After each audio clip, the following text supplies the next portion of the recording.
this is Danielle with WTI here, and I'm here to share with you this air dry clay. It is great.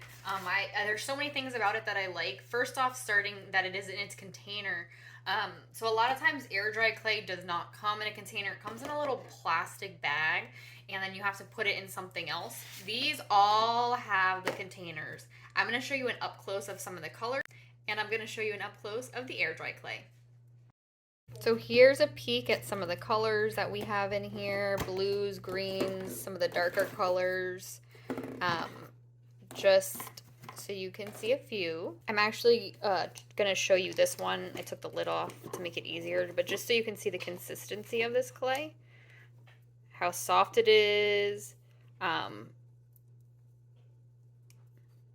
Like that, so it's easy to manage.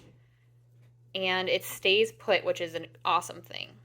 So basically you can make any little creation that you like, and you let it dry overnight, and it starts to harden enough that you can use it.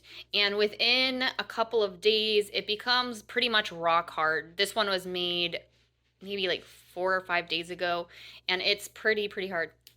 You can hear that.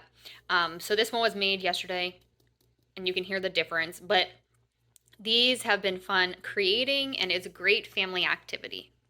For crafting, I highly recommend this air dry clay, but that's just my point of view.